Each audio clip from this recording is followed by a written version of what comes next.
কি ব্যাপার? তুমি এত মনমরা হয়ে বসে আছো? এমন কোনো নিরিবিলি পরিবেশ নেই বা শান্ত পরিবেশ নেই? রোজ দিন অফিসের যাতায়াত, লোকের কোলাহল, এসব দেখতে দেখতে বোর হয়ে গেছি। এমন কোনো জায়গা নিয়ে চলো যেখানে বেশ শান্ত, নিরিবিলি, পাখির ডাক সবসময় শুনতে পাবো। ও এই ব্যাপার।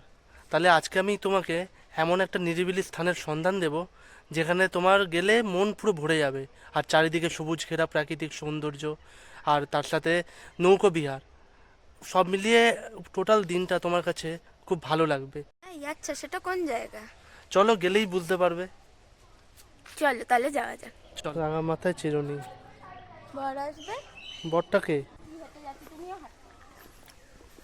আমি নীলকুঠির লোকদের মেরে দিতে। না, নীলগুড়ের না, ওরা গোপনে ওইখান থেকে চলাফেরা করতে। হরিণ কখন দেখা যায়? হরিণ তিনটে। তিনটে খায় সবাই তো সমান না, কেউ ভালো মনে আর কেউ খারাপ মনে হ্যাঁ আর। সেটাই। একদম।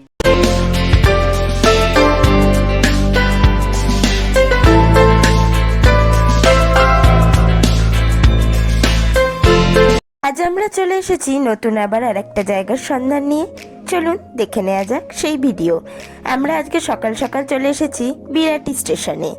অত সকাল সকাল বিরাটি স্টেশন দিয়ে আমরা কোথায় যাচ্ছি চলুন দেখে নেওয়া যাক। আর বাই দ্য ওয়ে, আপনারা দেখছেন ট্রাভেল উইথ অভি কোয়েল। আপনাদের সাথে আমরা আছি অভি কোয়েল। আজ আমরা যাচ্ছি বনগাঁর বিভূতিভূষণ অভয়ারণ্যে। তাই আমরা সকাল সকাল বিরাটি স্টেশন থেকে বনগাঁ লোকাল ধরে নিয়েছিলাম 7:38-এর বনগাঁ লোকাল। আজকে সেখানে আমরা আর একটা ভুতুড়ে জায়গারও সন্ধান দেব। সেটা হলো মঙ্গলগঞ্জ কাঁঠা সাহেবের কুঠি। এই মঙ্গলগঞ্জ কাঁঠা সাহেবের কুঠি যারা থ্রিল, ভূত এইসব পছন্দ করে তাদের অবশ্যই ভালো লাগবে। চলুন ভিডিওটি দেখে নেওয়া যাক পুরোটা। আর আজকের ভিডিও একটু বড় হতে চলেছে, আপনারা পুরো ভিডিও দেখলে আপনাদের খুবই ভালো লাগবে। আশা করব আপনারা পুরো ভিডিওটাই দেখবেন। আমরা চলে এসেছি বনগাঁ স্টেশনে। আমরা বনগাঁ স্টেশনে নেমে প্ল্যাটফর্মের একদম মাথার দিকে চলে গেলাম, যেখানে বেশ কিছু কুরকুরের দোকান, বিস্কিটের দোকান এইসব আছে। সেখান থেকে আমরা কিছু বিস্কিট ও কুরকুরের প্যাকেট কিনে নিলাম। এই দাদাটার দোকান থেকে আমরা কুরকুরে আর বিস্কিটের প্যাকেট কিনে নিয়েছিলাম, কারণ আমরা আজকে যাচ্ছি অভয়ারণ্য। আমরা সেখান থেকে হয়তো কোনো খাবার নাও পেতে পারি, আর তাই আমরা কিছু এইসব শুকনো ড্রাই ফ্রুট রেখে দিলাম। আর হাঁটতে হাঁটতে আমরা 1 নম্বর প্ল্যাটফর্ম দিয়ে বেরিয়ে একটা খাবারের দোকান দেখতে পেলাম। সেখানে আমরা লুচি আর ঘুগনি খেয়ে নিলাম। 4 পিস লুচি 20 টাকা। তারপর আমরা খাওয়া দাওয়া শেষ করে এখান থেকে একটা টোটো বুক করে নিলাম। আমাদের টোটো রিজার্ভ করে টোটাল ভাড়া পড়েছিল 900 টাকা, যে আমাদের ওই অভয়ারণ্যে দিয়ে আসবে, আবার ওখান থেকে আসার সময় নিয়েও আসবে। তাই আমাদের ভাড়া একটু বেশি পড়েছিল। আর হ্যাঁ, এই রাস্তাটা কিন্তু অনেকটা রাস্তা, প্রায় 25 কিলোমিটারের মতো রাস্তা। তাই সেই রাস্তা আপনারা ভেঙে ভেঙেও যেতে পারেন, তাতে ভাড়া অনেকটা কম পড়বে। আমরা রিজার্ভ করেছিলাম বলে একটু বেশি নিয়েছিল। যেতে যেতে আপনাদের সাথে শেয়ার করে নিই কম খরচে আপনারা এখানে কিভাবে আসতে পারবেন।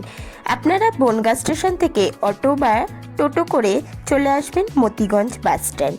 মতিগঞ্জ বাস স্ট্যান্ডে আসতে ভাড়া নেবে 15 টাকা। মতিগঞ্জ বাস স্ট্যান্ড থেকে অটো বা টোটো বুক করে আপনারা চলে আসবেন কলমবাগান। কলমবাগানে আসতে আপনাদের টোটাল খরচ পড়বে 20 টাকা। কলমবাগান থেকে অটো বা টোটো করে চলে আসবেন আজকে আমাদের ডেস্টিনেশন বিভূতিভূষণ অভয়ারণ্যে। এখানে আসতে খরচ পড়বে 20 টাকা। এবার আপনারাও হিসাব করে নিন এই টোটাল আসতে আপনাদের কত খরচ পড়লো। যাওয়ার সময় সেমভাবে যেতে হবে, তাই সেই খরচটা নিশ্চয়ই ডবল হবে। সেই ডবল খরচ যেটা পড়ছে সেটাই এখানে যাতায়াতের খরচ। আপনাদের সাথে কথা বলতে বলতে আমরা চলে এসেছি বিভূতিভূষণ অভয়ারণ্যে। চলুন দেখে নেওয়া যাক এবার বিভূতিভূষণ অভয়ারণ্য কীরকম জায়গা আর কি কি আছে। আর এখানে ঢোকার আমরা শুনেছিলাম পুরো এন্ট্রি ফি বিনামূল্যে। সেটাই আজকে আমরা এখানে এসে বুঝতে পারলাম, হ্যাঁ এটা একদম সত্যি কথা যে এন্ট্রি ফি বিনামূল্যে। এই ভিডিওটা খুবই ভাইরাল হয়েছিল ফেসবুকে, যে এখানে এখন কোনো এন্ট্রি ফি লাগে না। আগে 120 টাকা করে এন্ট্রি ফি লাগতো, এখন পুরো ফ্রি। আপনারা এখানে এসে কিছু ড্রাই ফ্রুটসের দোকান পাবেন। আর এই হোটেলটায় খাবার বুক করতে গেলে আগে থেকে ওদেরকে জানিয়ে আসতে হয়। এখন আর এখানে এই হোটেলটায় ভাত ডাল দুপুরের খাবার রান্না হয় না, আগে থেকে জানিয়ে এলে তবেই করা হয় অর্ডার দিলে। আমরা এখানে প্রবেশ করেই প্রথমে চলে গেলাম নীলকুঠি যাওয়ার জন্য ইছামতি নদীর ধারে। সেখান থেকে নৌকা ভাড়া করে আমরা নীলকুঠি দেখতে যাব। আপনারা চাইলে আগে অভয়ারণ্য ঘুরেও ওখানে যেতে পারেন। আমাদের ওটা সুবিধা হবে বলে আমরা ওইভাবে গিয়েছিলাম। আর এখানে একজন সিকিউরিটি কাকা ছিল যে ওই ইছামতি নদীর দিকে যাচ্ছিল বলে আমাদেরও বলল যেতে, তাই আমরা আগে ওটা চলে গেলাম। তারপর আমরা হাঁটতে হাঁটতে চলে এলাম ইছামতি নদীর ধারে। আমরা এখান থেকে একটা ছিপ নৌকা ভাড়া করে নিয়েছিলাম। ছিপ নৌকা এখানে এক একজনের ভাড়া নিয়েছিল 150 টাকা, টোটাল আমরা দুজন ছিলাম বলে 300 টাকা। ইছামতি নদীতে এরকম নৌকোবিহার অবশ্যই মনে রাখার মতো।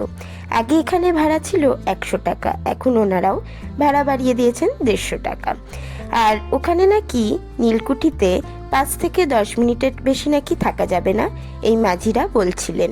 কিন্তু আমরা বলায় যে আমরা ভিডিও করব, তখন মাঝি বললে যে ঠিক আছে, একটু উনি বেশি সময় দেবেন। তা যাই হোক, এনারাও খুব ভালো, আমাদের সাথে গল্প করতে করতে ইনি নৌকা চালাতে চালাতে আমাদের নিয়ে গেলেন। আমাদের এই নৌকা বিহার একটা মনে রাখার মতো বিষয়, খুবই সুন্দর একটা অভিজ্ঞতা আমাদের হয়েছিল। আমাদের এই নৌকা বিহারের সময় লেগেছিল প্রায় আধ ঘন্টা। আধ ঘন্টা সময় ক্রস করে আমরা এসে পৌঁছালাম মঙ্গলগঞ্জ নীলকুঠিতে। এই মঙ্গলগঞ্জ নীলকুঠিতে থাকতেন একজন নীলকর সাহেব, যিনি এখানকার চাষিদের ওপর ভীষণ অত্যাচার করত ও জোর করে নীল চাষ করাতো। তাই একদিন চাষিরা অত্যাচারিত হয়ে আর সহ্য করতে না পেরে এক চাষি এই নীলকর সাহেবের গলায় লাঙলের আঘাত দিয়ে ওনাকে দুটুকরো করিয়ে দেয়। এই নীলকুঠি কাঁঠা সাহেবের কুঠি নামেও পরিচিত। এই নীলকুঠি নাকি রাত্রির বেলা ভয়ঙ্কর হয়ে ওঠে। এই জায়গায় রাত্রির বেলা এখানকার লোকেরা নাকি পা রাখেন না। সেই সাহেবের ভূত নাকি এখানে এখনো ঘোরাফেরা করে। রাত্রির বেলা নাকি ওনার বুটের আওয়াজ শোনা যায়। কি সেই সত্যতা আমরা যাচাই করিনি, কারণ আমরা দিনের বেলা গিয়েছিলাম। চলুন ঘুরে দেখা যাক এই নীল সাহেবের কুঠি।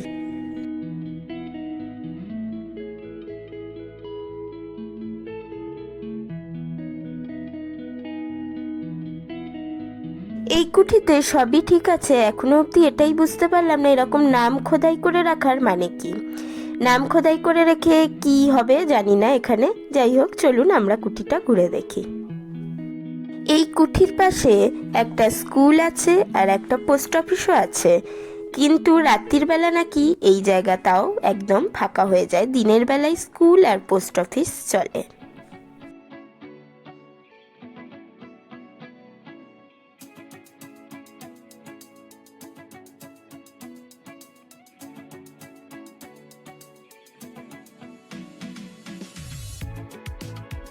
আমাদের কাঁঠা সাহেবের কুটি ঘোরা কমপ্লিট। আবার আমরা নৌকার দিকে চলে এলাম।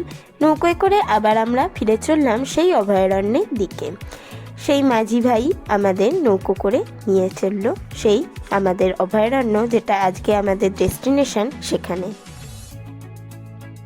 আমাদের নৌকা থেকে নেমেই অভয়ারণ্যে প্রবেশ করে প্রথমেই যেটা চোখে পড়ল এই পাখিগুলো।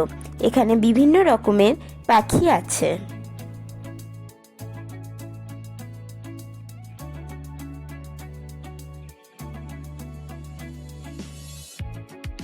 তারপর পাখি দেখতে দেখতে আমরা অরণ্যের ভিতর প্রবেশ করলাম। অরণ্য প্রায় 4 বিঘা জমির ওপর, হাঁটতে বেশ খানিকক্ষণ সময় লাগবে। এখানে এলে অবশ্যই সারাদিনের একটা প্ল্যানিং করে আসবেন, সারাদিনই এখানে সময় কেটে যাবে। তারপর আমরা হাঁটতে হাঁটতে চলে গেলাম একদম গভীর জঙ্গলে। অসাধারণ লাগবে আপনাদের এই জায়গা। সারাদিনের স্ট্রেস, সারাদিনের ক্লান্তি দূর করার জন্য অসাধারণ একটা জায়গা, সবুজে ঘেরা জায়গা। হাঁটতে হাঁটতে মাঝে মাঝে এই খাঁচাটার দিকেও খেয়াল রাখবেন, এখানে মাঝে মধ্যে হরিণের দেখা মিললেও মিলতে পারে। আর বর্ষাকালে এলে একটু নিচের দিকেও খেয়াল রাখবেন, মাঝে মধ্যে সাপ জোকের ভয়ও থাকতে পারে, কারণ জঙ্গলে এগুলো থাকবেই, এটা স্বাভাবিক ব্যাপার। শীতকালে এগুলো অত বেরোয় না, তাই শীতকালে আসাই এখানে বেটার। এই জঙ্গলের মধ্যে মাঝে মধ্যে কিছু বসার জায়গাও পাবেন, সেই জায়গাগুলোয় বসে মাঝে মধ্যে রেস্ট নিয়ে নিতে পারবেন, কারণ এটি অনেক বড় একটি অরণ্য। এখানে হাঁটতে বেশ খানিকক্ষণ সময় লাগবে, তাই মাঝে মধ্যে রেস্ট নেওয়াটাও জরুরি। একটা অ্যাডভেঞ্চারের থ্রিল পাওয়ার জন্য এই অরণ্যই যথেষ্ট। আমরা তো এক অসাধারণ অরণ্য ভ্রমণের সাক্ষী হয়েছি এখানে। আমাদের চারপাশে এরকম সবুজ অরণ্য, বন্য প্রাণ সবই হারিয়ে যাচ্ছে। তাই আমাদের এই বন্য প্রাণকে রক্ষা করা ও সবুজ অরণ্যকে রক্ষা করা আমাদেরই দায়িত্ব। এখানে প্লাস্টিক অ্যালাউড নয়, যা পশু পাখিদের ক্ষতি করে। তাও আমরা হাঁটতে হাঁটতে এরকম কিছু জিনিস পড়ে থাকতে দেখলাম। ইস, আপনারা যে এখানে এসে কি করেন বুঝতে পারি না। দয়া করে এগুলো করবেন না। এই অরণ্য খোলা থাকে সকাল 9টা থেকে বিকেল 4টে অবধি। বৃহস্পতিবার দিন বন্ধ থাকে। এখানে হরিণের দেখা মেলে যখন 3টের সময় হরিণকে খেতে দেয়। তাই আমরা হাঁটতে হাঁটতে হরিণ যেখানে দেখতে পাবো সেই জায়গায় চলে এলাম। 3টের সময় যখন হরিণকে খেতে দিয়েছে, অ্যাট লাস্ট আমরা তখন হরিণের দেখা পেলাম। এখানে চিতল হরিণ, শিঙলা হরিণ সবই আছে। আপনাদের কতটা ক্যামেরায় দেখাতে পাচ্ছি জানি না, তবে আমরা সচক্ষে হরিণ দেখতে পেয়েছি।